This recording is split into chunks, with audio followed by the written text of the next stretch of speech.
model anyar. Sekarang ada istilah ngaji kebangsaan. Ini termasuk ngaji baru. Yang dulu biasanya hal seperti ini disampaikan di forum-forum diskusi, forum-forum ilmiah, atau yang dikenal dengan seminar atau sarasehan. Tapi sekarang bahkan pengajian sudah nyampe kepada pengajian kebangsaan. Saya pernah ditanya, apa hubungannya antara agama dan kebangsaan? Kok sekarang ada istilah ngaji kebangsaan?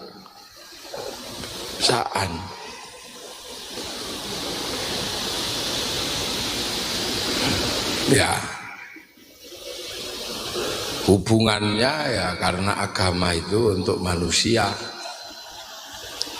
Lah manusia itu mengalami transformasi kehidupan yang kemudian menghasilkan perbedaan-perbedaan. Ini soundnya jangan diudah-udah ya. Dengar semuanya ini. Tapi aja didepno ning kupingku yang ini. Coba ini sing sound ini agak ke sana gitu. Saya itu kalau dengar suara keras itu terus ingat suara istri saya.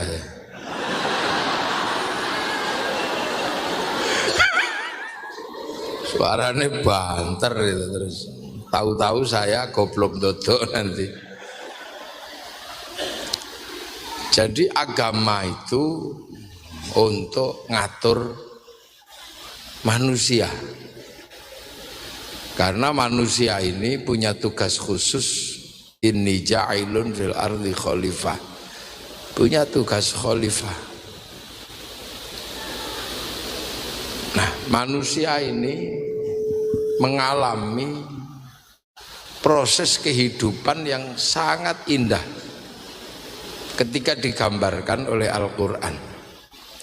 Ya ayuhan nas inna khalaqnakum min dzakarin wa unsa. Min dzakarin laki-laki, wujudnya Nabi Adam. Wa unsa lan wedok dan perempuan, wujudnya Siti Hawa. Ya cuman dua itu awalnya. Tapi laki-laki dulu, Adam dulu. Nah, Nabi Adam setelah itu baru Siti Hawa. Ya cuman dua itu manusia. Seluruh bumi ini isinya cuman dua itu tak. Laki-laki yang kayak begini, yang perempuan kayak begini. Ya. Iki tukang sone seneng utek-utek. Biasa utek-utek upil iki mesti. Aja utek-utek kae itu tukang sone nanti toh. Sudah biarkan begini aja. Nah. Laki-laki dan perempuan. Laki-laki itu begini, perempuan begini. Nah, aturan Allah sangat sederhana. Menikah dengan saudara masih boleh. Tinggal pilih nanti, bersilang gitu. Ya karena manusia baru situ, jadi syariat nikah itu boleh sama saudara kandung. Jadi tidak ada dengan yang lain. Itu syariat nikah. Kurban juga masih kelihatan. Kurban itu masih kelihatan. Kalau kurbannya diterima, kurbannya hilang. Loh, zaman Nabi Adam itu kalau kurbannya diterima, kurbannya hilang. Kalau tidak diterima, ya masih gelundung di situ. Itu zaman Nabi Adam, zaman awal. Orangnya besar-besar, nikahnya juga masih sederhana, kakak adik atau kakak silang, kurbannya juga masih sangat sederhana, diterima ya kelihatan, enggak diterima ya kelihatan. Artinya Tuhan masih sangat nampak, masih sangat jelas. Setelah itu Nabi Idris. Di zaman Nabi Idris anak sudah semakin banyak. Maka pernikahan antar kakak dan adik sudah tidak boleh. Dan itu masih satu kampung kecil. Dan Nabi Idris masih bisa melihat malaikat. Jadi zaman itu malaikat itu belum gaib, tapi masih kelihatan. Loh, ini. Makanya ketika Nabi Idris ditanya oleh umatnya, ya Idris, kamu ngajak kami masuk surga, apakah kamu pernah lihat surga? Loh, itu Nabi kedua umatnya sudah ngeyel begitu. Kalau umatnya Nabi Adam baru keluarga, ngeyelnya baru persoalan disuruh nikah, mau atau tidak mau. Tapi umatnya Nabi Idris sudah ngeyel. Jadi agama sebagai sebuah aturan Allah wis diayeli. Nanti kamu kalau nakal masuk neraka. Umatnya Nabi Idris, Nabi kedua sudah nanya, apa kamu lihat neraka ya Idris? Setiap hari begitu, karena umat ini sudah nggak lihat, tapi Nabi Idris masih tahu, mau dikasih tahu Allah. Cuman cara naiknya itu yang susah, kan gitu. Loh, makanya kemudian ada cerita Nabi Idris karena saking sumpeknya, kemudian ditanya terus sama umatnya. Akhirnya Nabi Idris bagaimana cara bisa masuk surga untuk bisa menjelaskan kepada umatnya. Nah, karena Nabi Idris itu masih bisa melihat malaikat, maka kemudian yang paling menarik adalah malaikat matahari. Maka begitu melihat malaikat matahari, Nabi Idris kepikiran, mungkin ini jalanku untuk melihat surga. Masih deket gitu, jadi surga neraka itu masih dekat, belum sejauh kita ini. Maka kemudian begitu lihat malaikat matahari, Nabi Idris cuma menyatakan, ya Allah, kasihan itu malaikat matahari, panasnya kayak gitu dia keringetan. Mohon ya Allah buat matahari lebih dingin agar malaikat matahari tidak kepanasan gembrobios keringetnya kayak gitu. Seketika matahari selep dingin, tidak lagi malaikat matahari ini merasakan panas lah. Malaikat mataharinya kaget, ya Allah kok tumben dingin? Oh iya, didoakan kamu sama nabiku namanya Idris. Di mana ya Allah? Itu di dunia, di bumi itu. Oh kalau gitu boleh nggak ya Allah saya cuti untuk berterima kasih sama Idris? Ya silakan aja sana. Maka turunlah malaikat matahari bertanya kepada Nabi Idris, ya Idris terima kasih, kamu telah mendoakan aku sehingga mataharinya tidak panas. Sama-sama Cuman malaikat matahari nggak ngerti kalau ini memang direkayasa oleh Nabi Idris. Maka Nabi Idris tiba-tiba nanya, ya malaikat matahari, kalau malaikat turun ke begini lah, terus nanti nasib mataharinya ya kalau gelundung siapa yang mikul? Oh enggak, masih banyak temanku di sana, wong aku koordinatornya kok. Aku kepala bidangnya. Ya sudah kalau gitu berarti malaikat itu banyak. Oh banyak malaikat itu. Oh berarti kalau ada cerita malaikat yang galak itu ada. Wadah itu temanku namanya Israel. Kamu pengen kenalan apa? Iya. Kalau boleh saya mau kenalan. Ya enggak apa-apa, wong itu temanku, nanti tak SMS-nya ya dia ya. Maka bertemulah Nabi Idris dengan malaikat Israel. Tapi malaikat Israel takut. Apa kamu? Kamu yang namanya Idris ya? Iya malaikat. Apa kamu? Oh takut ini malaikat Nabi Idris ini. Maka Nabi Idris kemudian dibilangi sama malaikat matahari. Apa malaikat matahari bilang sama malaikat Israel, ya Israel jangan galak-galak. Idris itu temanku. Oh ya sudah kalau gitu, maunya apa dia? Katanya dia pengen merasakan mati biar dia bisa cerita kepada umatnya tentang mati. Oh ya sudah suruh tidur, tak cabut nyawanya. Akhirnya tidur, dicabut nyawanya, put gitu, 10 menit dikembalikan lagi. Lah malaikat Nabi Idris nanya, loh ya Israel katanya kalau dicabut nyawanya itu sakit, kok aku nggak kerasa? Ya enggak, wong kamu temennya temanku, aku yang nggak enak.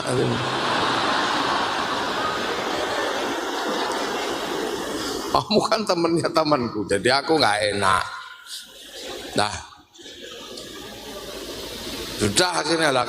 Kalau yang mati itu kan ada yang nggak kembali, ya Israel. Oh, kalau yang nggak kembali itu tak titipkan temanku, yang baik sampai titipkan Ridwan, yang nakal tak titipkan Malik. Kalau saya nengok sana boleh enggak? Boleh aja. Wong itu juga temanku. Nanti tak WA-nya lah kamu mau sana.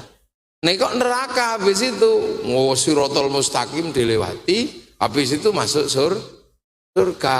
Lah begitu di surga, nggak mau pulang. Oh ini tuh kampung halamanku yang asli itu. Ya udah deh aku di sini aja. Lo nggak boleh. Kamu mesti pulang lagi kata malaikat Ridwan. Loh, di sini enak kok, nggak bisa. Ini enak ternyata. Lah kenapa? Kalau mau makan nggak perlu nyangkul, tinggal mikir udah ada makanannya. Kalau mau perempuan nggak usah nikah, mikir aja udah dateng. Nggak pakai baju lagi. Enak di sini. Udah aku di sini aja, aku nggak mau pulang. Lah, syaratnya di sini harus mati. Sudah. Kemarin tanya malaikat Israel 10 menit sudah. Iya Israel, iya. Loh, harus lewat neraka. Sudah. Kemarin tanya malaikat Malik. Ya sudah. Nah itulah maka kemudian malaikat Nabi Idris ini tidak turun lagi ke dunia. Sehingga umatnya menunggu Nabi Idris sampai hari ini. Sampai ketika mikir iki hadis raono, kan tidak ada itu di hadis. Di Quran ada enggak? Ya enggak ada. Adanya di mana? Di Taurat. Lo cerita tadi itu ada dalam kitab Taurat. Nah, saya kok belasak ke Taurat mau ngapain? Nah, karena saya punya pertanyaan yang nggak bisa dijawab di dalam Al-Quran ada. Ahlul kitab itu ada 3. Yahudi, Nasrani, Sobiin. Yahudi itu ada penjelasannya umatnya Nabi Musa. Nasrani ada penjelasannya umatnya Nabi Isa. Sobi ini umatnya sopo. Wasobiina itu tidak ada penjelasannya di dalam Quran. Maka tak cari, oh ternyata Sobiin itu umatnya Nabi Idris yang ditinggal nabinya, makanya menunggu Nabi Idris sampai hari ini. Nah Sobiin itu ada memang di antara Iran sama Irak sekitar sana, sekarang dikenal dengan nama Sobi Ahmadiyun. Ibadahnya sehari cuma sekali ngadep ke timur. Nah yang malam ibadahnya yang susah, mesti ngawini istrinya 100 kali. Loh itu ada. Lah kenapa kita melihat Taurat? karena kita diajarkan apa? Alladzina yu'minuna bima unzila ilaika wa ma unzila min qablik. Itu ada di situ. Loh, itu kisah itu Nabi segitu.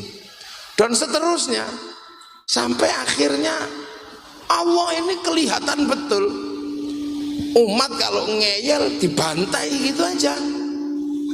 Allah itu galaknya masih kelihatan. Nekat dikit mati. Umat Nabi Nuh ndablek mati. Umat Nabi Ibrahim Namrud ngeyel mati gitu aja. Muta mati aja. Nah, sampai hari ini Allahnya itu belum berubah, masih yang itu. Loh, Allahnya zaman Nabi Adam sampai Allah zaman hari ini juga masih Allah yang itu, belum berubah. Tapi syariat kepada Nabi selalu berubah, padahal Tuhannya masih sama.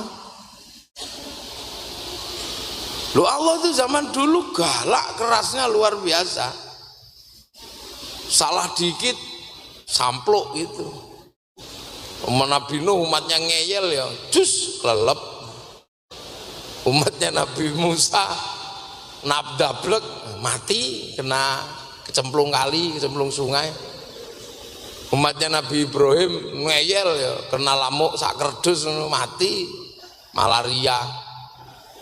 Udah itu kan Allahnya masih sama, tapi aturannya berubah. Nah ini maknanya apa? Maknanya bahwa Allah ini sudah menyatakan, ya ayuhan nas inna khalaqnakum min dzakarin wa unsa.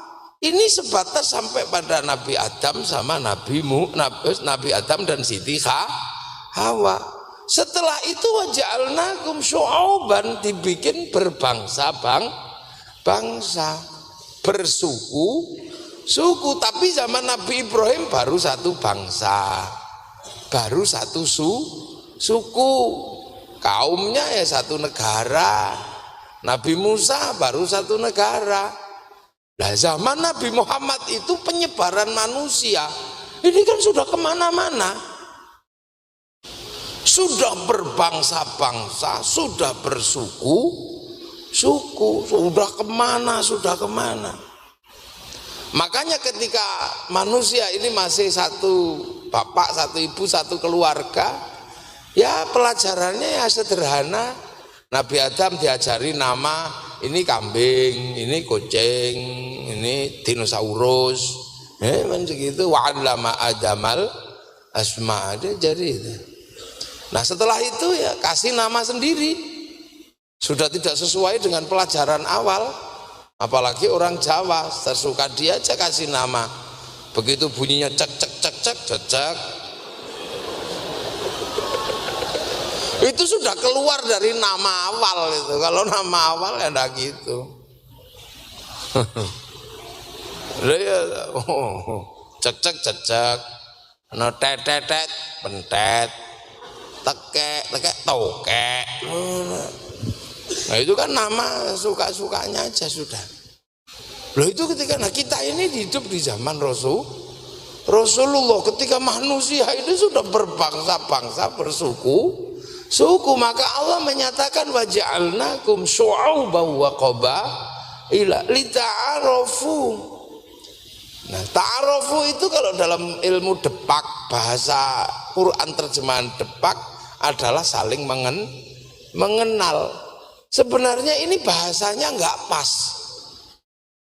Ta'aruf itu bukan saling mengenal. Itu karena bahasa Indonesia nggak sanggup ngadepi bahasa Arab. Karena bahasa Indonesia ini bahasa baru, ngadepi bahasa Arab yang tua nggak sanggup. Wong bahasa Indonesia itu ketemu bahasa Jawa aja mati, kunduran truk itu sudah nggak bisa. Coba, apa saiki coba kunduran truk gitu, telusupen gitu, apa? Enggak ada, mati bahasa Indonesia ini ketemu dengan bahasa Jawa, pecirit.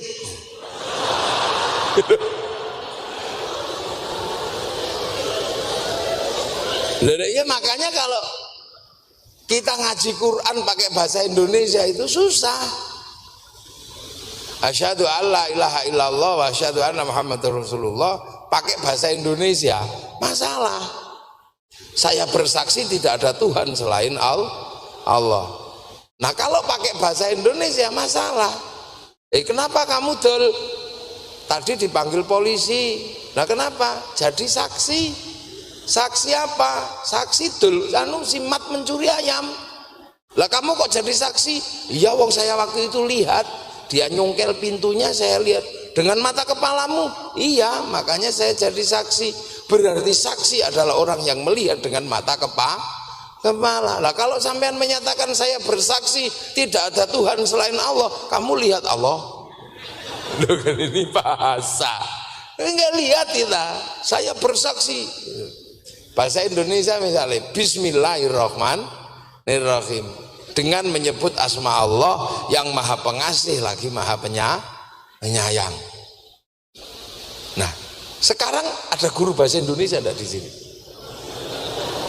Saya mau tahu itu bedanya pengasih sama penyayang itu apa?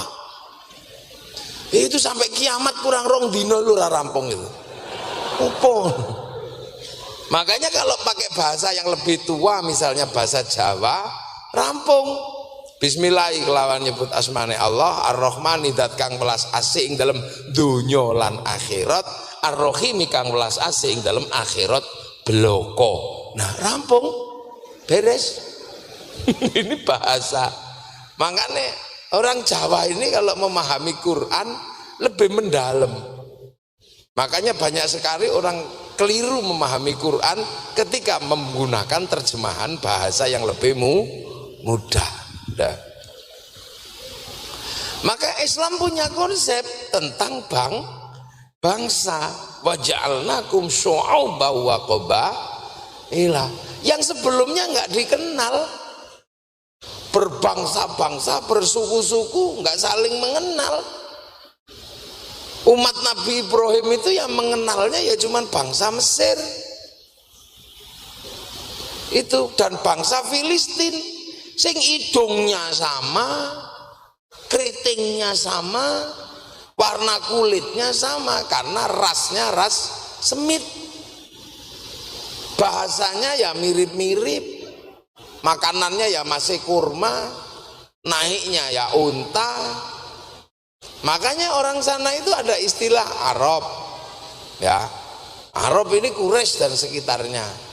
Kemudian agak jauh dikit disebut Arabi, mirip orang Arab. Kita juga nggak bisa bedakan mana yang disebut mirip itu kita juga nggak ngerti. Kemudian ada yang jauh namanya musta'riba, orang yang suka memirip-miripkan diri dengan orang Arab. Lah baru kemudian kalau India itu disebut Ajam, sampai Persia itu disebut Ajam. Ajamnya aja masih gede-gede begitu kayak Sahrukan. Nah, itu Ajam. Nah kalau kita ini disebut apa kira-kira? Mustajima. Ini makanya. Loh makanya orang-orang ini ketika melihat bangsa yang berbeda, dia suudon. Contoh orang Eropa melihat bangsa yang berbeda karena tidak diajarkan berbangsa-bangsa bersuku-suku, maka mereka menganggap orang di luar Eropa ini turunan monyet. Karena terus berubah jadi kayak begini kan, kecil-kecil gini. Ini turunan monyet. Bukan Arya, bukan bangsa Arya, tapi turunan monyet, evolusi dari munyo. Yang paling serem evolusi munyo itu ada di tanah Jawa, namanya Pithecanthropus erectus, Wajakensis dan Soloensis. Dan kita berbangga mengatakan bahwa inilah manusia tertua di dunia. Lah kalau kita yakini itu berarti sampean turunanmu munyo. Itu makanya ketika Belanda datang ke sini, dia dengan penuh kebencian melihat turunanmu munyo, ditembaki suka-suka dia aja. Christopher Columbus ketika sampai di Tanjung Harapan, masuk ke tanah Afrika, itu begitu lihat orang Afrika dengan kulit hitam, ini neraka ini katanya. Kenapa? Karena dalam keyakinan mereka, orang yang tidak patuh pada ketentuan Tuhan masuk neraka dan itu dibakar. Nah, bagi Christopher Columbus dalam catatannya, karena hasil pembakaran neraka, maka di Afrika orangnya hitam rambutnya keriting karena gosong. Duh. Inilah makanya ini yang namanya mereka tidak pernah diajarkan tentang bangsa. Mereka tidak pernah diajarkan tentang bangsa, makanya mereka punya teori dan kita kadang seneng karena di tempat kita disebut sebagai tempat nenek moyang monyet tertua yang berevolusi menjadi manusia. Lah kalau kita yakin itu dan percaya dengan teori itu, sampean turunan munyo udah. Ini. Nah, itu adalah perdebatan awal tentang manusia yang berbangsa-bangsa, yang bersuku-suku, ketika dunia sudah mulai bergerak untuk mampu melihat ke tempat yang berbeda. Tapi Islam semenjak belum ketemu bangsa yang berbeda, sudah diajarkan bahwa manusia itu berbeda bangsa dan berbeda suku. Makanya umat Islam kemana-mana tidak pernah membedakan manusia lah, itu lebih bedanya. Ketika kaum muslimin kemana ya nggak membedakan. Oh, sudah ada patokannya di dalam Quran bahwa memang manusia itu berbeda bangsa, berbeda suku. Dan itu sudah dinyatakan di dalam Quran sebelum semua orang ketemu suku. Lah kalau sekarang kan semua orang tahu. Zaman segitu belum, Nabi itu dapat informasi dari mana? Wong orang Mekah belum keluar, masih di seputaran Mekah kok tahu kalau manusia itu berbangsa-bangsa, bersuku lah. Kalau sekarang ya tanpa diajari manusia tahu. Wong ada handphone, ada internet, sampean tinggal klik aja cari suku paling aneh ada semua di situ. Potong suku Urdu keluar. Tuh sekarang yang ribut ini Uighur, Xinjiang keluar. Sekarang kita ini sudah enak sekali cari bangsa bersuku-suku bagi masyarakat milenial kayak kita ini. Orang milenial nggak susah. Kalau orang sebelum milenial, zaman mudanya Pak Bupati, mudanya Pak Wakil Bupati ini masih orang susah. Belum milenial, kalau sampean kan sudah milenial. Zamannya Pak Bupati muda, televisi satu dilihat orang sekampung. Ini loh, sampean nggak ngalami. Kemudian kalau akinya habis, menciut ngik gitu. Itu 30 tahun yang lalu sebelumnya. Dengar sandiwara sahur sepo itu kayak bayangkan orang terbang. Padahal sambil baca ngetok-ngetok kudanya itu, rorok itu lari.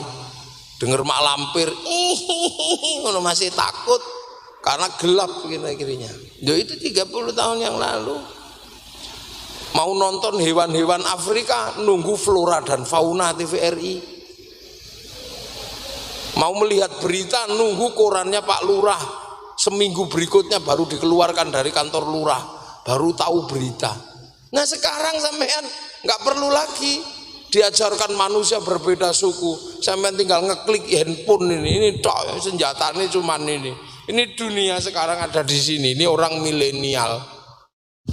Ketik aja di sini, tenguin dia keluar. Loh, ini ketenguin dia keluar. Kinjeng kawin metu. Kalau mau agak sedikit serem ya bokong India. Lu keluar itu. Ini manusia zaman kita. Jadi keluar bedanya. Ini beda-bedanya keluar.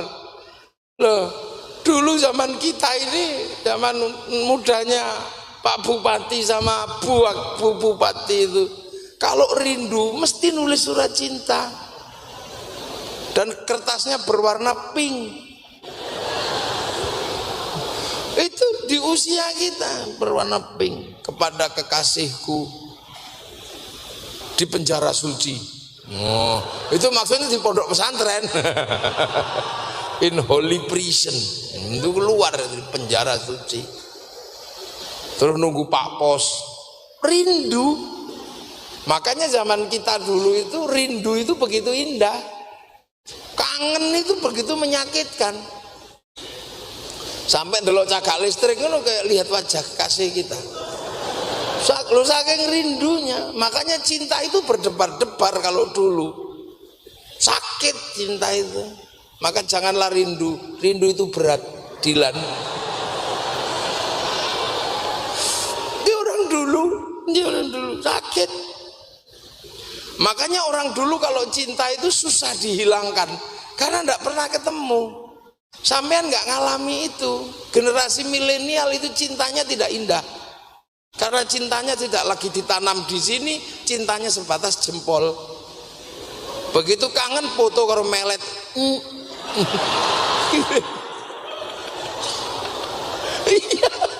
Ini orang milenial, makanya jangan terlalu berharap komitmen bagi orang milenial. Suka-suka dia aja.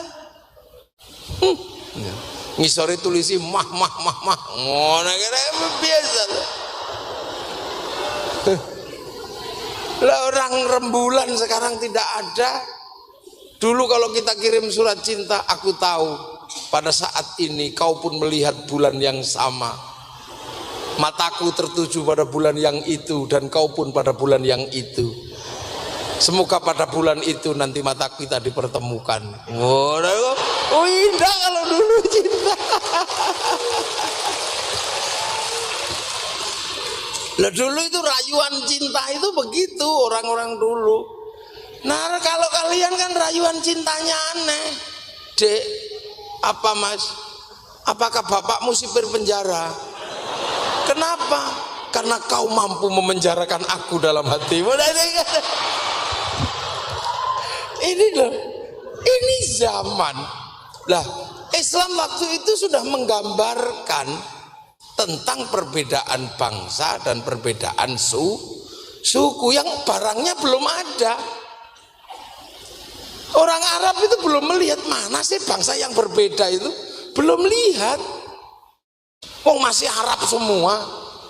Jadi waja'alnakum syu'uban wa qabaila lita'arafu. Zaman Rasulullah itu di Mekah itu juga belum tahu mana sih yang disebut bangsa berbeda itu. Karena bangsanya masih sama, masih bangsa Arab semua. Baru kemudian ternyata terjawab ketika kaum muslimin pindah ke Madinah, itu baru terjawab. Kenapa? Karena Madinah pusat dagang terbesar di Arab. Jalur sutra itu pusatnya di situ. Baru ketemu di pasar. Siapa? Ada orang dengan mata sipit, pipinya tembem. Ya Rasul, di pasar ada orang aneh. Apa? Itu manusia bukan, kalau kita menanya gitu lah. Kenapa? Kok nggak sama kayak kita? Pipinya tembem, matanya sipit gini. Nah kumisnya cuma samping kiri kanan. Nah jenggotnya 12. Oh itu bangsa Cina. Tapi perdagangannya bagus itu ya Rasul. Komoditasnya banyak. Oh itu Cina.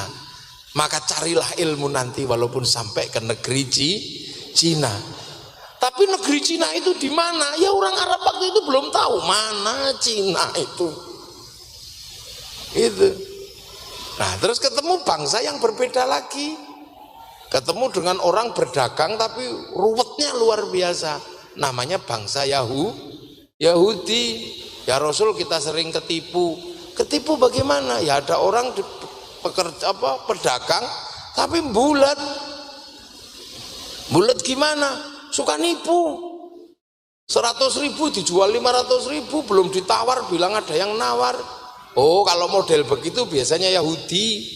Tinggal kamu lihat nanti bangsa Yahudi ini belum ketemu. Wong Yahudi itu adanya di Filistin, tapi begitu di pasar Yasrib ketemu.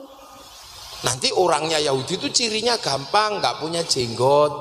Terus walaupun tua rambutnya hitam, walaupun tua giginya utuh. Oh gitu ya Rasul. Ya, itu Yahudi kalau ketemu sama orang-orang itu hati-hati. maka biar nanti ada bedanya, panjangkan jenggotmu.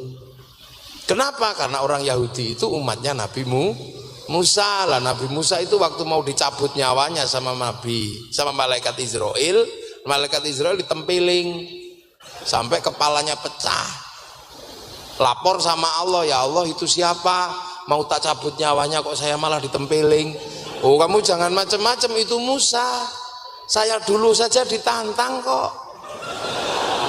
Ilmumu apa? Lu sampean baca tafsir Ibnu Katsir itu ada. Saya pernah aku tahu ditantang orang cah sitok itu. Ilmumu wis entek lah ya Allah, udah habis oh enggak. Masih tak kasihkan Khidir, dia gagal. Makanya nanti kalau ketemu dia hati-hati. Nah, maka besoknya datang, ya Musa apa? Mau tak tempeling lagi kamu? Enggak. Nyawamu sudah expired. Udah waktunya dicabut. Ya tapi bilang dong besok lagi.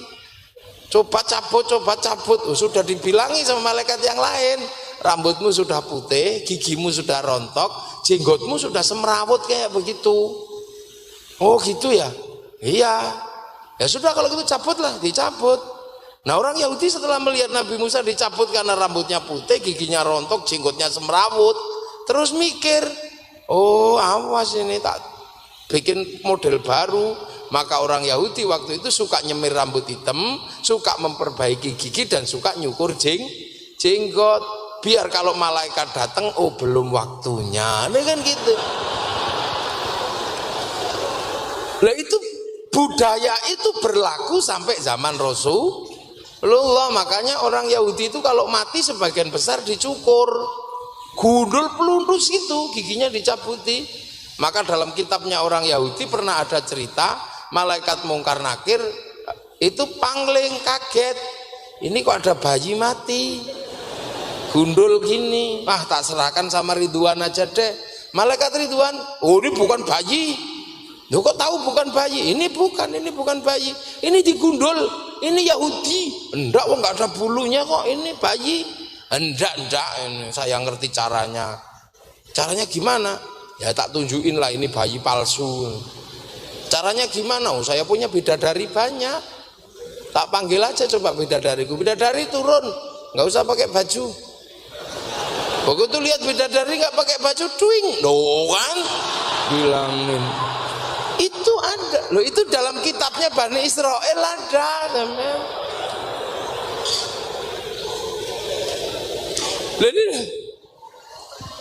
Nah berikutnya terus ketemu sama orang kaum muslimin yang pindah dari Makkah ini ketemu di Madinah. Komoditas orang yang namanya orang Romawi. Orang Romawi itu kalau berdagang yang paling laris itu jubah. Cuman jubah Romawi itu ada korsetnya. Jadi gini kalau make, makanya orang kalau beli jubah Romawi itu koyok kemelinti itu, kayak melete gitu. Terus belakangnya panjang. Nah kalau orang belakangnya panjang, kalau juragan-juragan itu ada yang bawakan. Nah sambil begini jalannya mau ketakan korset. Akhirnya khoilak sombong. Maka oleh Rasulullah potong jubah model begitu. Maka kemudian muncul istilah isbal. Itu ketika ketemu dengan bangsa yang berbeda. Waktu di Makkah ya cuman cerita aja, bangsa berbeda itu mana sih? Nggak ketemu. Nah itu loh, makanya Islam itu tidak pernah mengajarkan rasis, itu tidak pernah. Makanya belum pernah ada sejarahnya kalau perang orang Islam rasis, ini harus dibantai, tidak ada. Kenapa? Karena dari awal sudah diajarkan bahwa manusia itu memang beda, cuman ketemunya gantian gitu waktu masih di Arab keluar. Nah itu makanya terus kemudian ada istilah isbal, ada jenggot, itu ketika ketemu dengan masyarakat yang berbeda. Nah terus lama-lama bergeser lagi, ketemu orang Majusi yang ada di Persia. Lah ketika ketemu orang Persia, yang ketemu ke sana Sayyidina Ali, ketemu orang Majusi, Raja Rustum kemudian masuk Islam. Lah orang Majusi itu menyembah api. Nah api Majusi biasanya ditaruh di bangunan tinggi namanya Manaro. Maka begitu orang Majusi masuk Islam, apinya dibuang, Manaronya ditaruh di depan masjid. Makanya begitu orang Islam melihat orang Majusi punya masjid ada manaronya, kok bagus, makanya kemudian semua pengen bangun manaro. Nah itulah yang kemudian sampai Tuban namanya menoro itu ketika ketemu Majusi. Tuh. Jadi bangsa yang berbeda-beda itu memang dari awal diajarkan. Dan itu oleh Islam, makanya Islam kemana-mana nggak pernah memiliki bangsa gini. Dan dilalah Islam yang kesini ketemu dengan orang yang begini, yang ke Eropa ketemu dengan orang yang tinggi besar rambutnya merah, yang ke Afrika ketemu dengan orang yang hitam gosong kayak kopi goreng, yang ke Cina ketemu dengan orang yang tembem-tembem matanya sipit. Itu loh, makanya Islam itu urutannya jelas. Pertama laki-laki dan perempuan. Dan ketika umat Nabi Muhammad juga harus mengerti, tidak cuma mengerti bangsanya tok, laki perempuan juga harus saling mengerti. Ibadahnya laki-laki dan perempuan beda, Allahnya masih sama, belum berubah. Coba ayo, Allahnya masih itu juga, belum Allah yang lain, masih sama. Tapi ibadah laki-laki berbeda dengan ibadah perempuan. Perempuan nggak wajib Jumatan, laki-laki wajib Jumatan. Perempuan dapat diskon kalau haid, laki-laki enggak. Loh, laki perempuan aja harus sampai mengerti. Perempuan dibikin tidak sempurna, laki-laki dibikin sempurna. Nah, sampean juga harus ngerti itu. Loh, perempuan kan nggak sempurna. Perempuan ini dibikin belum terlalu sempurna, alisnya nggak sempurna, makanya bisa disempurnakan dengan pakai celak. Nah, sampean pakai celak ya aneh. Bibir perempuan ini nggak sempurna, makanya bisa disempurnakan dengan benges. Sampean pakai benges ya jelek, wong bibirmu udah sempurna.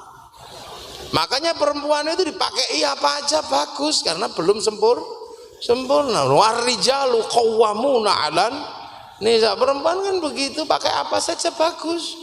Perempuan pakai celana panjang bagus, pakai celana pendek bagus. Bagus semua perempuan. Pakai baju kombor-kombor bagus, baju ketat bagus.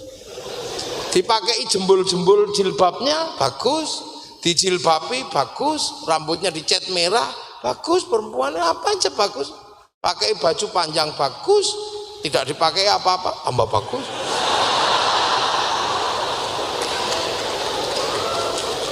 Nah, ini mesti dimengerti. Jadi ta'aruf dasar itu tentang laki dan perempuan. Makanya ini juga sampean mesti mengerti. Makanya laki-laki ini tugasnya menyempurnakan perempuan. Nah, karena apa? Karena menjadi laki-laki juga nggak minta, menjadi perempuan juga nggak minta. Itu ketentuan Allah. Kalau enakan menjadi perempuan, enak jadi perempuan. Surganya lebih dekat daripada surga laki. Loh, masuk surganya lebih dekat perempuan daripada laki-laki. Laki-laki dan perempuan salaman gitu aja, dapat pahalanya nyium hajar aswad. Sampean mengoleh ganjarannya salaman tok. Ibu-ibu perempuan laki-lakinya tidur, terus ibu-ibunya jejer laki-lakinya, dapat pahala sholat di depan Ka'bah. Laki-laki cuma dapat pahalanya tidur. Nah, itu makanya nanti dicari hajar aswadnya, Bu ya. Bu, kok hajar aswadku panuan, nanti tahu nanti. Nah, ini konsep yang diajarkan oleh Islam. Jadi lita'arafu itu bukan cuman terkait dengan waja'alnakum syu'uban wa qaba'il, tapi juga terkait dengan ya ayuhan nas inna khalaqnakum min dzakari wa unsa. Jadi harus saling mengerti laki-laki dan perempuan. Zaman Abu Jahal, zaman sebelum Nabi, laki-laki nggak ngerti dengan perempuan, makanya anak perempuan kalau kecil dibunuh karena dia nggak punya konsep itu. Lah oleh Rasulullah pengertian, perempuan yang di madu terlalu banyak nggak enak, makanya dikurangi menjadi cukup 4. 4 masih kebanyakan, ya 1 aja. Makanya fa in khiftum alla ta'dilu, kalau kamu tidak bisa berlaku adil ya 1 saja. Nah, adil itu berat karena wad'u syai'in fi mahallihi. Makanya konsep adil terhadap perempuan tidak bisa dijangkau oleh laki-laki walau harostum, walaupun kamu berusaha. Loh, makanya kalau yang kuat banyak ya banyaklah. Kalau yang kuatnya cuma 1 ya 1 aja. Pak Bupati yang kaya kuat, bupati aja cuma 1, masa sampean sing makan aja susah 2. Lah itu pengertian itu. Nah itu Islam sudah ngajarkan itu, makanya Islam tidak pernah melarang yang disebut dengan bagaimana mengangkat harkat perempuan. Apalagi kalau sudah berbicara tentang bangsa, kuncinya bangsa itu ada di perempuan. Almar'atu aimadul bilad, idza saluhat saluhal bilad, wa idza fasadal bilad. Ini kuncinya di situ. Jadi sebelum syu'ubah wa qabailah itu di perempuan. Karena seluruh kelahiran manusia dari perempuan, baik buruknya perempuan ya jadi baik buruknya anak. Laki-laki nitip anak cuman berapa lama? Paling 10 menit. Habis itu ngudut di luar. Kalau perempuan 9 bulan ini ngandung. Baik buruknya manusia tergantung perempuan. Kalau perempuannya sehat, anaknya sehat. Kalau perempuannya makanannya bergizi, anaknya sehat. Kalau perempuannya kalau tidur suka mengkurep, anaknya penceng. Kalau perempuannya suka deres Quran, bahasanya halus, keluarnya anaknya lembut. Tapi kalau perempuannya pas lahir, pas hamil kok bang toyib aja lagunya, ya anaknya entah kemana, di mana.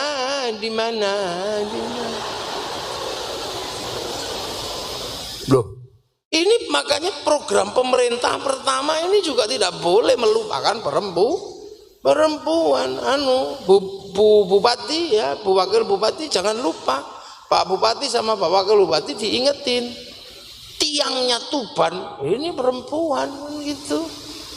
Ya, karena Rasulullah yang menyatakan bahwa perempuan ini adalah tiang negara. Habis itu 9 bulan ngandung, habis itu 2 tahun kasih susu. Ya kalau susunya bergizi anaknya sehat. Makanya anak itu kalau sama ibunya paling dekat. Kalau bapak gak dekat gayanya tok. Gini loh Pak, Dek ngurus anak, begitu anaknya nangis yang bangun ibunya, bapaknya makanya anak itu kalau digendong ibunya sampai selempang ini ya tidur, bapaknya baru gitu. Nah, itu maka perempuan ini loh, ini kuncinya. Makanya Islam itu sebuah bangsa itu ditegakkan pertama kali adalah menegakkan harkat derajat perempuan. Kalau bangsa yang tidak menghargai perempuannya, ini bangsa pasti akan hancur kok, hanya masalah waktu. Karena perempuan ini penerus generasi. Perempuan juga nggak boleh sering-sering dimarahi. Karena kalau perempuan suka dimarahi, hatinya panas. Nah kalau hatinya panas, air susunya persis di atas jantung. Jantungnya panas, susunya panas, ibaratnya santan blondo. Diminum bayi juga nggak sehat. Ya makanya perempuan nggak boleh diomeli. Jangan sekali-sekali ngomel perempuan. Wong perempuan itu memang suka ngomel kok diomeli. Nah perempuan kalau ngomel itu kan hanya buang sampah. Lah kalau lagi buang sampah, sampah kita jangan ditutup. Nah itu makanya kemudian Islam tidak pernah melarang gerakan ibu-ibu perempuan, itu nggak pernah dilarang, karena kunci kehidupan berikutnya ada di sini. Maka pendidikan yang lebih ditekankan itu mendidik perempuan. Perempuan kalau bodoh susah. Ceritanya cuman kancil nyolong timun, susah. Anaknya ya kriminal nantinya. Nyolong aja ceritanya. Loh. Itu juga ada di perempuan, nggak ada bapak-bapak anaknya nangis itu. Nah itu makanya perempuan ini menjadi kuncinya kehidupan. Makanya kalau merusak sebuah bangsa, rusak dulu perempuannya. Makanya sekarang kalau mau merusak bangsa, perempuan yang dirusak. Nah itu bisa kita lihat media sekarang merusak perempuan luar biasa. Apa? Ya iklan apa aja kan perempuan. Sampai iklan bantrek perempuan. Iklan semen perempuan. Iklan laki-laki tinggal 2, mencret sama ndas ngeluh.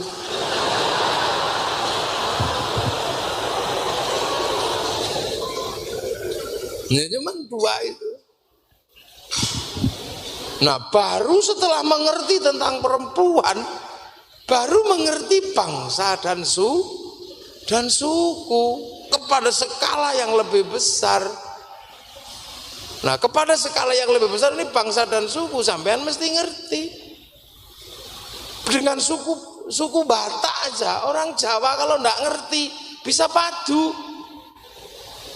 Orang Batak datang ke sini, orang Medan datang ke Tuban, Bu beli es entek, ai tidak usah pakai teh, pun boten wonten, ai tidak usah pakai santen, pun telas mas, ai tidak usah pakai gelas. Wong edan, lu kok ibu tahu saya dari Medan? Ini itu, baik-baik kudu ngerti, bisa beda-beda.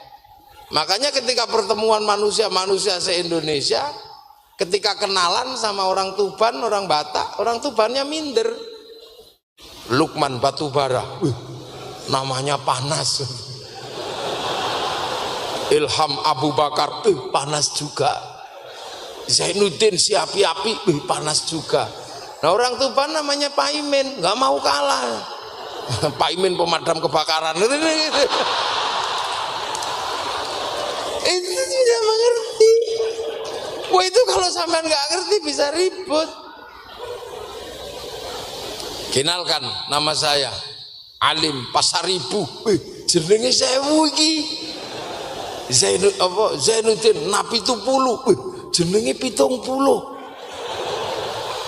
Nah ini Paimin bingung kok. Dia tidak mau kalah. Paimin 750. Nah, ini kan pertemuan bangsa.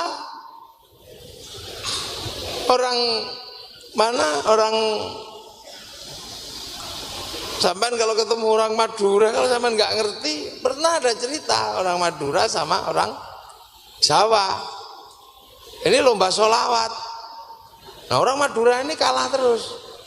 Karena orang Jawa ini kalau sholawatannya bagus.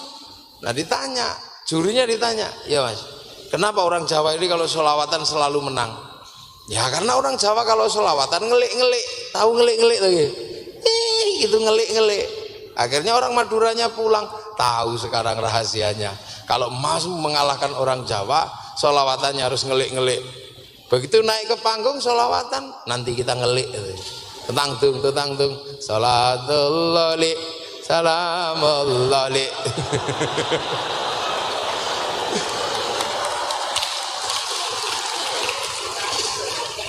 Nah perbedaan ini dulu semenjak dulu ada. Orang Surabaya sama orang Sunda. Orang Surabaya ini Bapak masuk WC, orang Sunda di luar WC ngenteni ini dah. Orang Sundanya kan udah perutnya udah sakit.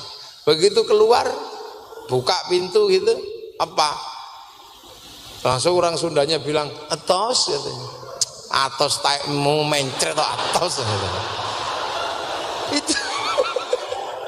itu kalau teman nggak ngerti ya bisa ribut. Push up antara orang Jawa, orang Madura sama orang Ambon ya ribut. Orang Madura kalau push up lama ngitungnya tuh 1, 2, 3 lama. Kalau orang Ambon cepet dia 1, 2, 3, 4, 5, 6 cepet dia.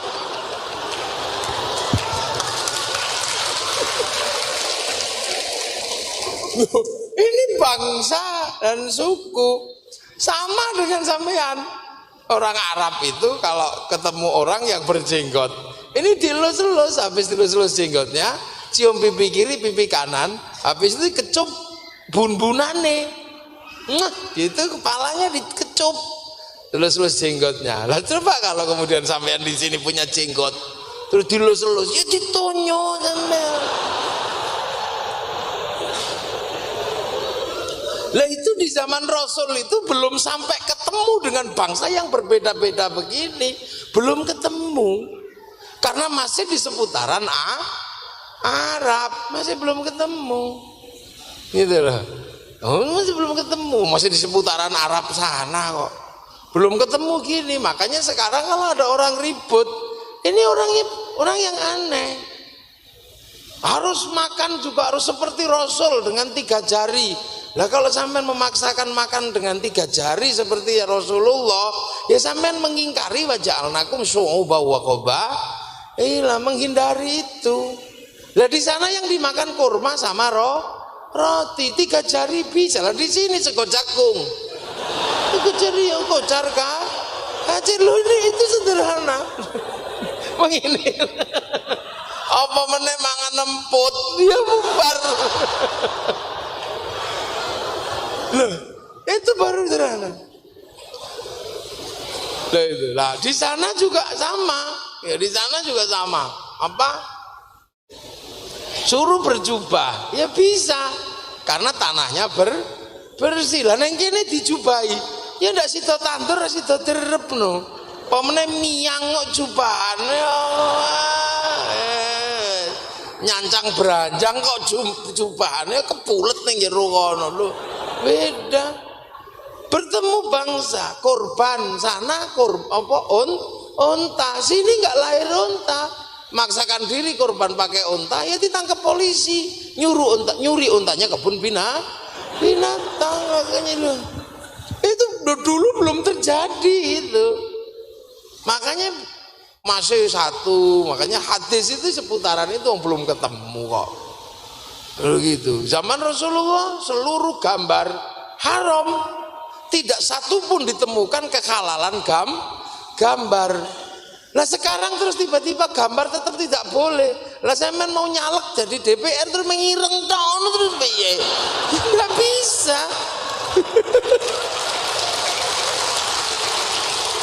Terus kalau bikin paspor terus nggak ada fotonya, ireng tok. Susah, coba. Ayo, ini itu dulu masih seputaran sana, tapi oleh Al-Quran sudah diajarkan waja'alnakum syu'uban wa qaba'ila. Lah, pertemuan Islam dengan seluruh bangsa-bangsa suku-suku terbanyak itu di sini. Pertemuan dengan suku paling banyak itu di sini di Indonesia. Cari negro ada di Irian sana, cari Jawa, cari Cina adanya di sini. Inilah tempat puluhan bangsa dan suku. Jadi waja'alnakum syu'uban wa qaba'ila ini adanya di sini. Di sana nggak ada. Loh, makanya Islam itu dari dulu diajarkan jangan melupakan sejarah perjalanan panjang manusia ketika dari satu sampai beda. Makanya biar gak lupa ketika masih satu punya tugu namanya Ka'bah, inna awwala baiti wudi'a lin-nasi lalladzi bi Bakkah mubarakah. Ketika masih 2 jatuh cinta tidak boleh melupakan tugu yang namanya Jabal Rahmah. Kemudian manusia berpindah-pindah berbeda-beda sampai lupa dengan asal usulnya, maka jejak itu dicari sama Nabi Ibrahim. Nabi Ibrahim nyari ketemu, maka dibangun ulang. Ketika dibangun ulang, maka kemudian orang ketemu lagi jejak itu. Ka'bah dibangun, Jabal Rahmah dibangun. Nah, akhirnya semua orang seneng. Maka kemudian bangsa yang menyebar, oh ternyata kita ketemu lagi dalam satu nenek moyang. Maka yang merasa keturunan Nabi Ibrahim menyebut Nabi Ibrahim dengan banyak sebutan. Ada Abraham, ada Brahma. Loh itu, dan simbolnya mirip-mirip. Sampai nggak bisa ndak. Kemarin saya sampaikan di depan presiden, memang butuh studi yang sangat serius. Misalnya antara Brahma sama Abraham sama Ibrahim. Ini ada kesamaan simbol. Coba sampean, Islam punya Ka'bah, sana punya stupa orang Hindu. Orang Hindu punya Linggayoni, kita punya Jabal Rohmah. Kita punya yang namanya air Zam-Zam, sana punya air Gangga Yamuna. Kalau perjalanan suci sama-sama kainnya selempang, sini warnanya putih, sana warnanya kuning. Selesai perjalanan suci urusannya sama rambutnya, sini tahallul, sana digundul. Kalau sujud sama-sama batuknya, sini hitam 2, sana 8. Selesai beribadah sama-sama korban, sini korban apa namanya Idul Kurban, sana hari raya Gadri. Loh, makanya orang tidak boleh olok-olok agama orang, karena kita dulu ini sama, ada kesamaan. Sistem perbedaan berikutnya. Lah maka kemudian Islam itu biar nggak lupa, ada pelajaran napak tilas dengan sejarah masa lalu. Jejak Nabi Ibrahim bangun Ka'bah diabadikan, namanya makom Ibrahim. Nabi Ismail jejaknya diabadikan dengan Khijir Ismail, jejaknya Sofa Marwah di Siti Hajar diabadikan, lempar setannya diabadikan, dan kita disuruh napak tilas namanya ibadah haji. Jinjitnya mesti dicontoh, lempar batunya dicontoh, batunya habis sampai payung dilemparkan.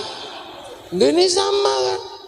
Loh, makanya ketika para wali datang pertama, Islam tidak boleh pergi haji. Disuruh Jumatan di masjidnya masing-masing 41 kali. Karena khawatir ketika imannya belum kuat, begitu pergi ke Mekah kaget. Loh, di sini kami nggak boleh nyembah batu, sampai kok di sini batu juga, ngono kan juga susah sembiana yo. Nah inilah. Nah ini napak tilas gitu. Lah makanya kita ini baru kemudian diajarkan, oh memang manusia sudah beda berbangsa-bangsa, bersuku, dan ketemunya terus berkembang. Waktu pindah ke Persia baru ketemu suku Persia ini masih Arab, masih ini. Loh, ketika kemudian geser terus lah ketemu di sini, ketemu orang kayak begini-begini. Nah ini maka kemudian Islam selalu mengajarkan jangan lupakan kita ini berbangsa-bangsa, bersuku. Lah tegaskan kembali di dalam Al-Quran apa? Laqad khalaqnal insana fi ahsani taqwim. Aku bikin kalian yang terbaik. Tapi di zaman Rasulullah terbaik ini kan sudah berbeda-beda. Versinya kan sudah bukan satu.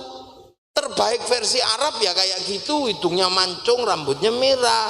Terbaik versi Eropa ya tinggi besar, rambutnya merah. Terbaik versi Cina tembem-tembem, sipit-sipit. Aksani takwim versi Eropa, versi Afrika ya hitam gosong, itu terbaik.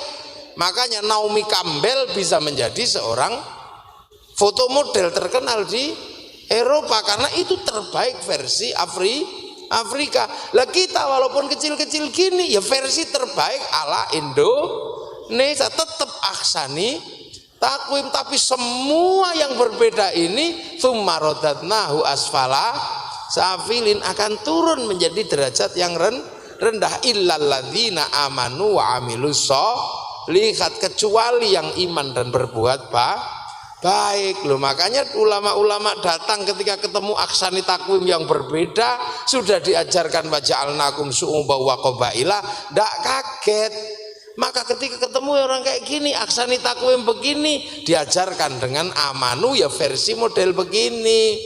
Amanu di zaman Nabi sana ya bisa makan dengan 3 jari, tapi amanu bagi aksani takwim kecil-kecil gini nggak bisa dengan 3 jari. Lah inilah makanya lah amanu wa amilus sholihat, jangan melupakan aksani takwim. Makanya ketika ketemu bangsa berbeda tentang manusia yang terbaik, Allah sudah kasih rambu-rambu dalam sumpahnya, wattini wazaitun wa turi sinina wa hadzal baladil amin. Watin demi buah tin, ini simbol ulul azmi Nabi Nuh.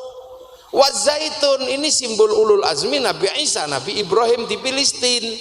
Wa turi sinina ini gunung Tursina, simbol ulul azmi Nabi Musa, masih gunung, masih buah-buahan. Lah simbol Rasulullah apa? Wahadzal baladil Amin sudah menyebut balad dan demi keamanan dan ketentraman sebuah bangsa dan negara sudah menyebut baladil amin. Makanya Rasulullah ketika mengajarkan aman wa amilus sholihat tidak lupa membentuk baladil amin. Lah makanya di Makkah, di Madinah ketika ketemu dengan bangsa yang berbeda, Rasulullah membentuk konsep baladil amin. Lah konsep baladil aminnya apa? Piagam Madinah. Loh itu loh, Rasul tidak membentuk negara Islam karena negara Islam hanya untuk orang Islam, tapi konsep kekuasaan Islam itu baladil amin, tapi bentuk ketentraman sebuah bangsa dan negara. Setelah kamu bentuk keamanan, ketentraman, kamu pilih model apa terserah. Kalau hanya keamanannya dengan demokrasi, ya demokrasi. Amannya dengan kerajaan, ya bentuklah kerajaan. Amannya dengan sistem republik, bentuklah sistem republik. Karena Islam mengajarkan konsep besar namanya baladil amin. Lah sekarang di Indonesia ketika ketemu bangsa yang berbeda, terus kemudian diusulkan khilafah, ya tidak terbentuk baladil amin. Jangankan di bangsa yang berbeda-beda, bangsa yang masih Arab itu dibikin konsep khilafah, tawuran sekarang. Coba tawuran itu, Suriah tawuran, Afghanistan tawuran, Libya tawuran. Kenapa? Padahal itu bangsanya masih satu. Nah di sini bangsa yang berbeda-beda bentuk baladil amin, karena dengan baladil amin bisa terjadi aman wa amilus sholihat, bisa membangun keimanan dan keislaman yang bagus. Nah sekarang di Xinjiang itu, yang di Cina itu tadinya nggak ada masalah, tapi begitu terpapar radikalisme tentang berbicara mulai tentang khilafah, pengen bentuk kekuatan Islam dengan berhadapan dengan negara Cina, ya ditabrak sama pemerintah Cina itu nggak anti Islam, nggak anti Kristen. Cina itu nggak anti agama. Bagi Cina itu ibaratnya kucing itu yang penting bisa nangkep tikus, nggak ada urusan. Mau warnanya hijau, warnanya putih, yang penting bisa nangkep tikus. Itu Cina. Nggak ada urusan. Saya ngaji di Cina, saya ngaji di Taiwan, saya ngaji di Tiongkok, saya ngaji di Hong Kong, nggak ribut kok. Yang penting kalau habis ngaji sampahnya bersih, itu aja. Loh orang sana itu kan Tuhan kan suka-sukanya aja dia. Kalau Tuhan kok melarang mabuk, dia bikin dewa mabuk. Emang penting. Cina kan gitu aja. Orang Tuhan kok ngelarang judi, dia bikin dewa judi. Mana ada di sini ribut atau dewa kok judi. Sana dewa orang suka mabuk bikin dewa mabuk. Orang suka perang bikin dewa perang. Orang suka judi bikin dewa judi. Makanya di sana ada film lucu yang orang juga nggak ribut. Bagi orang sana Sun Gokong itu, Sun Gokong itu kalau terjadi di sini ribut itu. Sun Gokong itu naik kayangan, coba menghancurkan kerajaan Tuhan itu. Kalau film itu di sini, ngamuk itu orang sini. Itu sama dengan cerita itu cuma ada 2 di dunia. Yang satu ceritanya orang Tuban. Terus 2 cerita ini sama kelasnya. Kayangan dihancurkan oleh orang di luar kayangan. Yang di Cina dihancurkan sama Sun Gokong. Yang Sunan Kalijogo buat cerita apa? Kayangan dientuti Semar kocar kacir. Lu itu orang Tuban yang berani bikin cerita itu.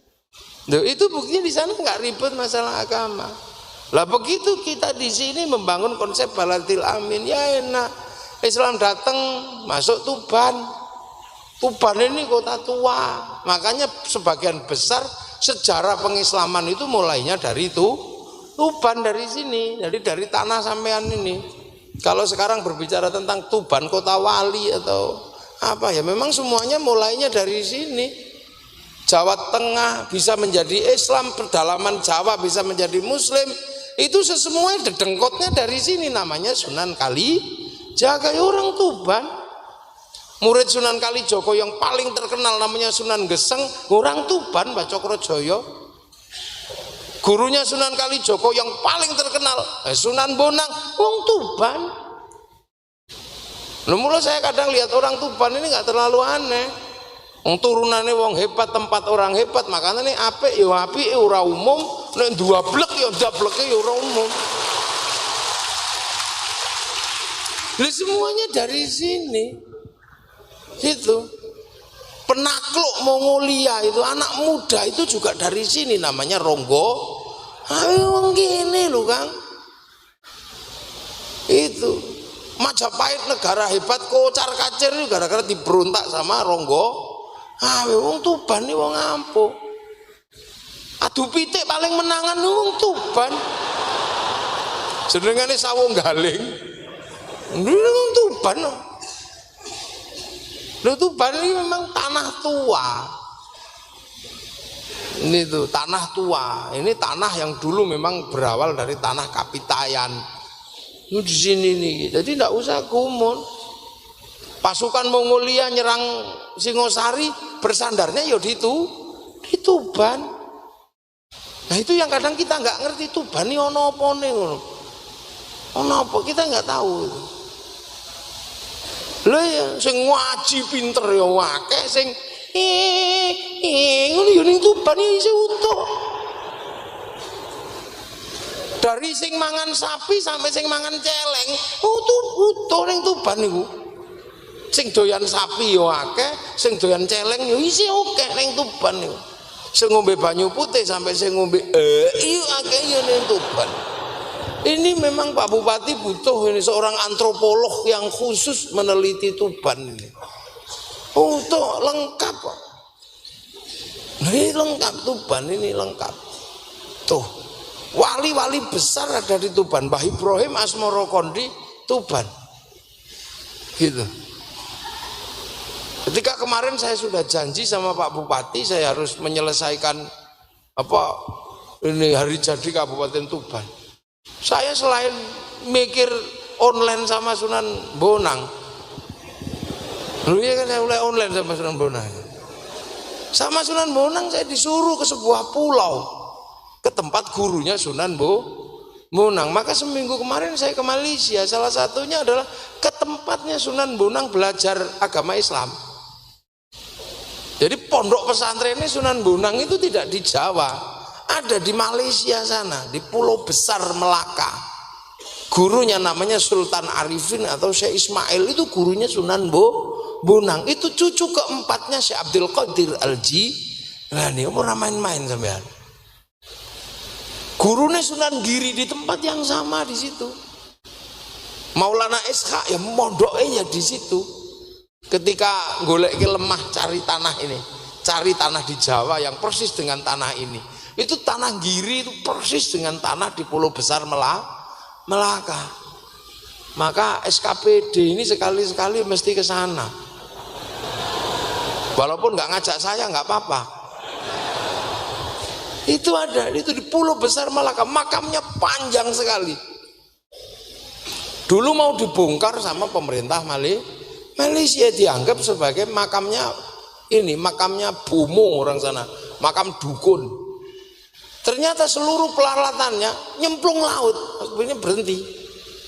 Nah itu pulaunya deket sama Melaka, itu deket.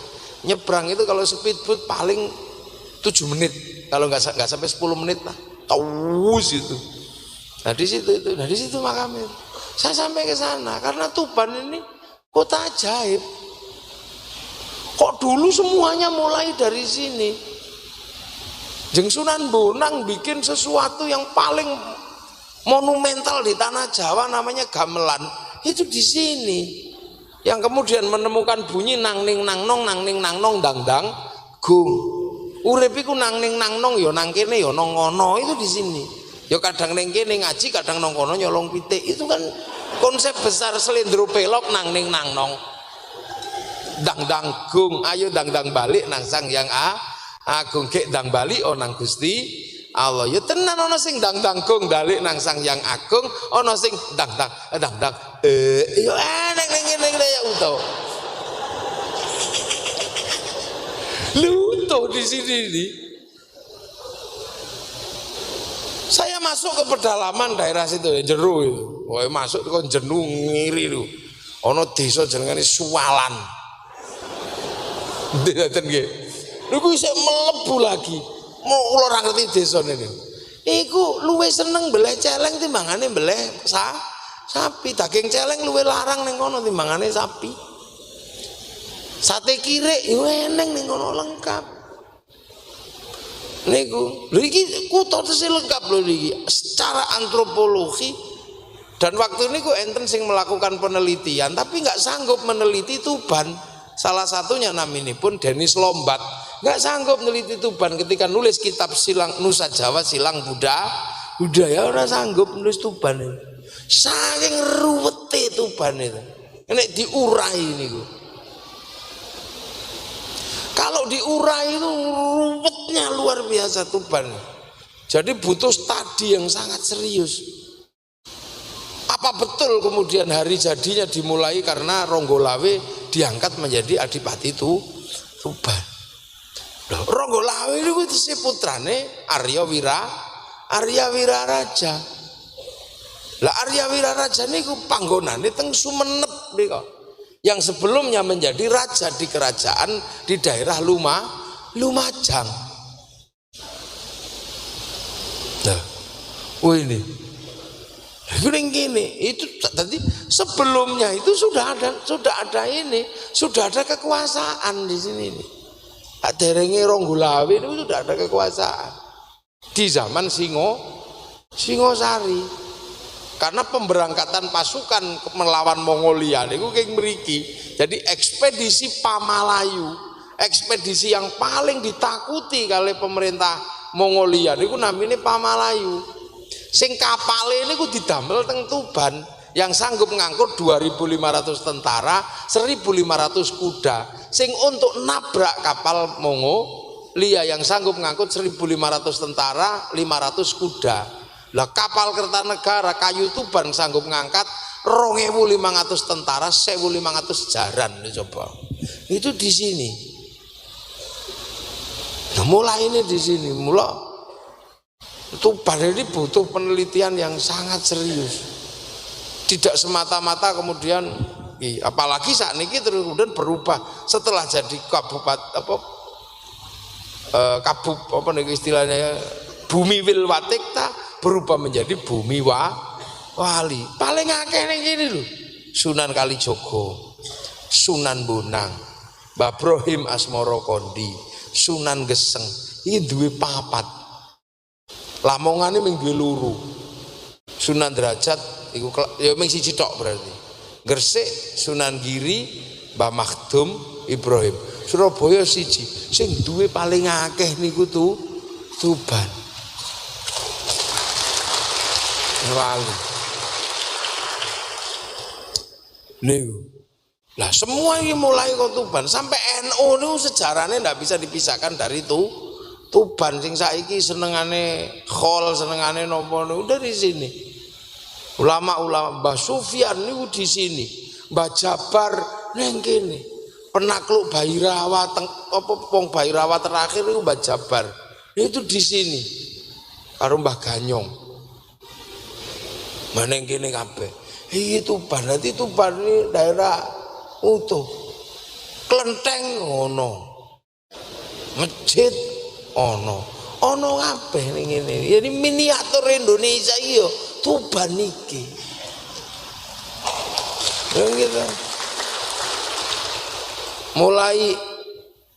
Mulai gedek zikir sampai gedek mendemi ono ning ngene. Lengkap itu di sini. Sing mulai ngombe sampai ngombe ini lengkap. Mulai sholatu khairum minan naum karo tang ya isi ono nih Tuban. Dan kita komplit pokoknya Tuban nih. Ini termasuk daerah komplit. Mula dadi bupati Tuban nih, layak dadi gubernur. Ya, menyelesaikan iso ngrampungi Tuban iki lho. Yono, ning ndi ana demo pendopo diobong, ora Tuban ora enak. Itu kalau udah Tuban kan ada yang diberi diobong. Saiki dadi apik. Nek ora diobong ya ora apik dadi nek dadi apik. Ini. Jadi makanya wong Islam paling ndak kagetan. Nah begitu ketemu Tuban ini zaman biyen konsep piye ngono. Masyarakat Islam ketemu dengan masyarakat yang kayak begini. Lah mula para wali zaman biyen dari sini nih. Niki coba wali ini tukule ora kok Tuban wong ruwet. Tapi berhubung dari Tuban kekuasaan ada, sistem sosial ada, masyarakatnya ono. Mula terus muncul istilah-istilah besar dari Tuban niku yo kathah. Sunan Bonang damel konsep napa aja lali sangkan paraning dumadi niku yo king mriki. Sing akhirnya menghasilkan tembang besar jenenge Mocopat ning mriki. Mocopat yang menjalankan kehidupan manusia sing teko urip sampai mati kuwi ning kene tok. Lakone urip kaya tembang-tembang kawitan Mas Kumambang, Kemambange Nyawa. Tembang kedua Mijil lahir, tembang ketiga napa tembang nomor 3 Kinanti sangoni kanthi agama kanthi akhlak. Tembang keempat Sinom bakal dadi cah nom wis mulai ndablek. Tembang kelima Asmarandono mulai jatuh cinta. Tembang nomor 6 mulai Gambuh jumbo lanang wedok. Terus tembang ketujuh Dandang Gulo merasakan manis pahitnya kehidupan. Bar ngono tembange Durma wayahe berdharma bakti. Bar ngono Pangkur wayahe mungkur. Bar ngono Megatro wayahe mati. Bar ngono Pucung wayahe dipocong. Iki. Loh itu adanya itu dari sini. Oh iso ini orang gini men. Itu hebat. Nah ini Sunan Bonang. Terus digawa Sunan Kalijaga masuk ke pedalaman.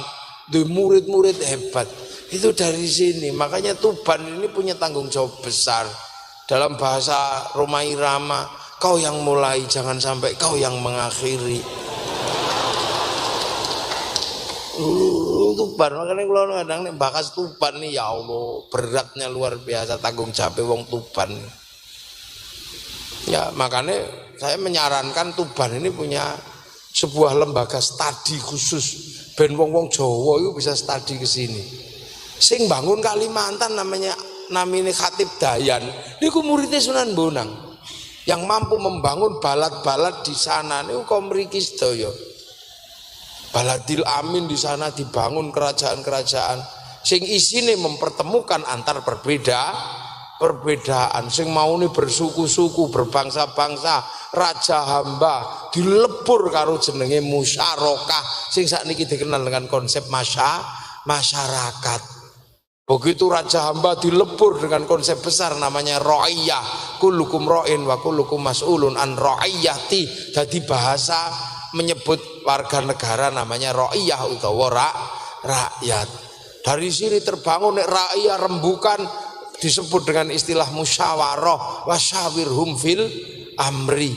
Dibangun ulang yang namanya konsep nopo hidup bersama saling bertoleransi jenengane tafassahu fil majalis, maka duduk bersama namanya majelis. Sampai konsep besar namanya wilayah daerah para wali.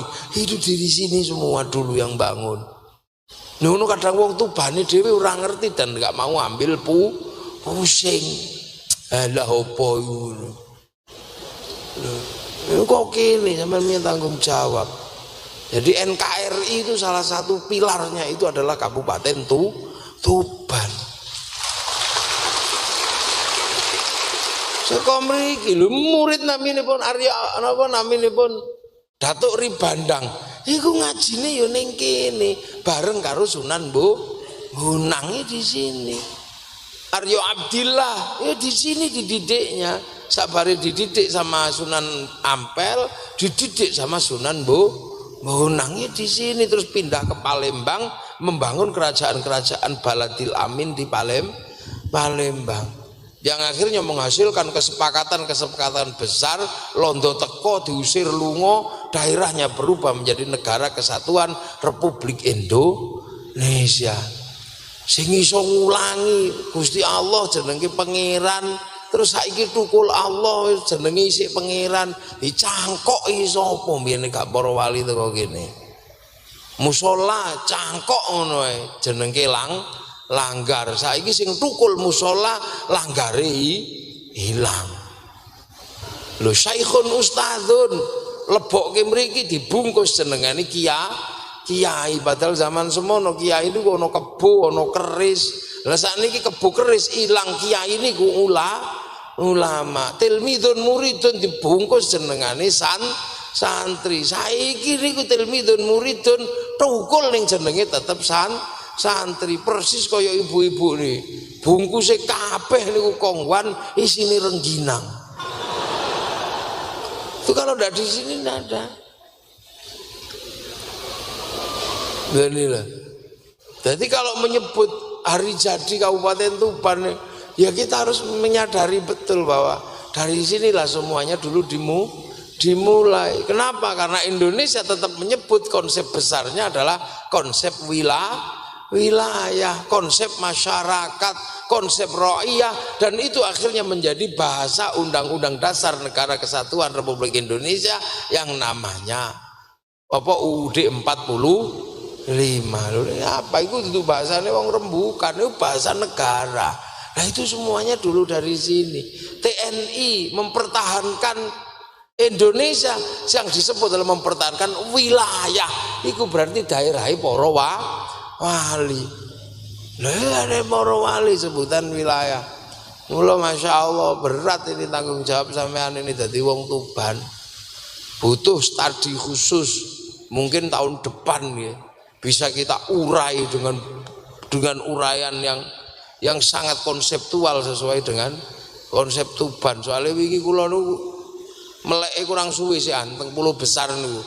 Namanya sewengi tok. Jadi ngumpulkan informasi ini rumpatnya jangkep. So tahun ngarep tak jangkep no. Dan kok nek wis jangkep tak dongengno ini ngene piye. Soalnya gurune Sunan Bonang itu di sana. Kok iso wong kono ngulang wong kene. Sementara tempatnya di Malaysia. Sing Malaysia kok ora diulangi, tapi sing Jawa kok malah diulangi iku mbiyen piye. Ya itu jadi sini.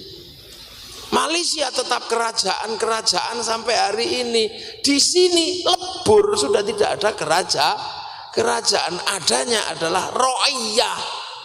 Neng kono isik rojo-rojo, makanya 9 raja, bahkan raja utamanya yang di Pertuan Agung. Mulakno Malaysia butuh namanya perdana menteri. Nah sing kene sing iso dilebur, rojo wis ra ono, karek 3 apa piro itu rojo di Indonesia. Itu karena dulu dilebur.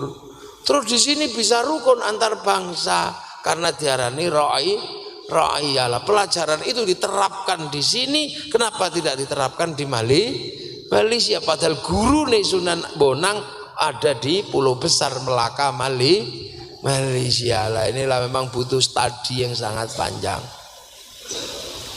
Tapi bahwa bangsa ini memang dari awal sudah diajarkan oleh Islam, walaupun ketemunya baru belakangan.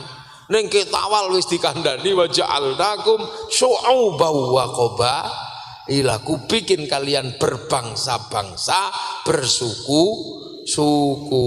Lah kita punya bangsa Indonesia, maka membangun konsep baladil amin dengan konsep Indonesia. Lah Wahabi kenapa bermasalah? Karena Wahabi ngajarkan amanu wa amilus sholihat, tapi konsep baladil aminnya Saudi Arabia. Hizbut Tahrir kenapa bermasalah? Ngajarkan amanu wa amilus sholihat, tapi konsep baladil aminnya Filistin. Abu Bakar Bashir nggih pondok konsep baladil aminnya Afghanistan. Dan inilah makanya kemudian hari ini kita berbicara bangsa, karena kita punya konsep kebangsaan Indonesia. Indonesia. Bukan kebangsaan manapun, Islamnya tetap sama, semuanya bersumber dari Arab, tapi membangun konsep baladil aminnya dengan konsep Indonesia. Pertemuan antara konsep baladil amin Indonesia dengan konsep Islam yang datang dari Arab sampai hari ini kita pegang menghasilkan konsep besar Islam, namanya Islam Nusantara.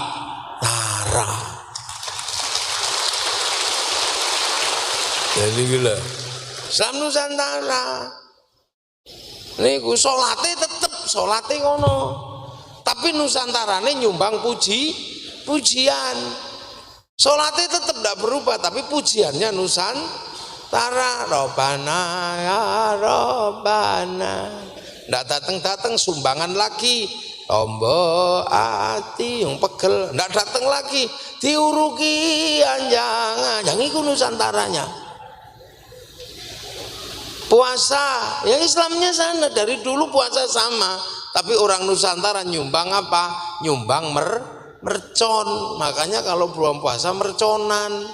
Soalnya orang Jawa kalau puasa lebih suka tidur, karena kalau keluar rumah lihat jambu, lihat mangga, mula wis mending turu dalile naumuso imin ibadatun. Begitu turu terus sepi, akhirnya kiai ini tuku mercon. Maka di Indonesia menghasilkan mercon. Maka sesuk nih bulan puasa ada mercon, nggak usah ribut, karena mercon adalah perangkat ahli sunnah wal jamaah.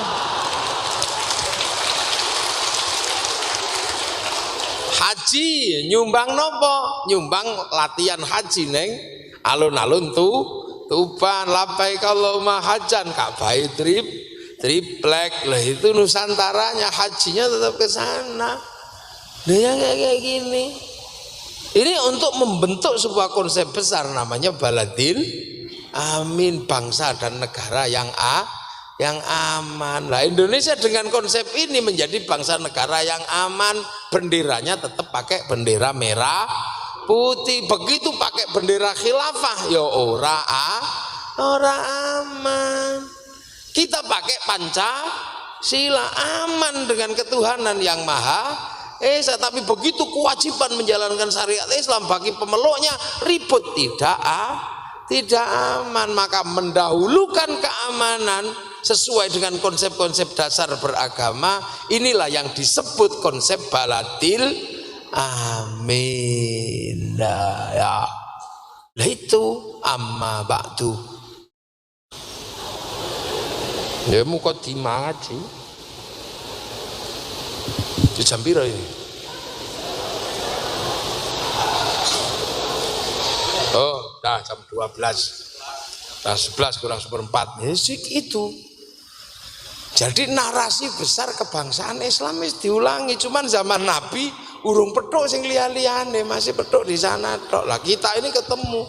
Kita nggak tahu, jangan-jangan besok ini masih ada bangsa lagi. Kayak bangsa Irian belum ditemu, ke Islam belum sampai sana. Sampean akan pusing lagi nanti kalau ketemu dengan Islamnya bangsa Irian. Kalau mau masuk Irian, kiainya pertama harus mau pegang babi dulu. Kalau dari awal sudah anti babi, nggak akan bisa ngislamkan orang Irian. Sekarang Islam belum masuk aborigin.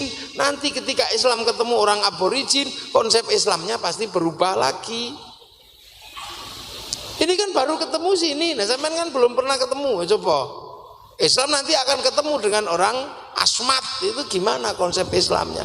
Pasti menghasilkan konsep yang berbeda karena ketemu bangsa yang berbeda. Lah mudah-mudahan nanti kita masih bisa melihat ketika Islam ketemu dengan bangsa-bangsa yang berbeda. Syukur-syukur wong Tuban pelakunya. Karena dulu wong Tuban mampu mempertemukan antara Islam dengan bangsa Jawa, dengan bangsa Kalimantan.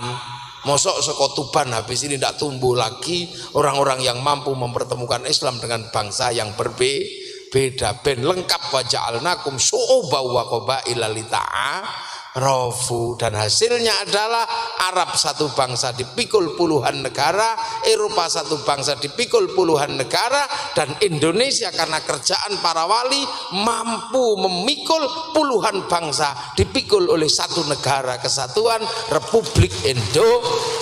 Indonesia. Ini pekerjaannya wong sak donya ora iso. Ndak ada orang dunia yang sanggup melakukan ini. Inilah di Indonesia. Makanya ini sebagai pemahaman dasar bahwa Islam dari awal sudah mengajarkan perbedaan bangsa. Al-Fatihah.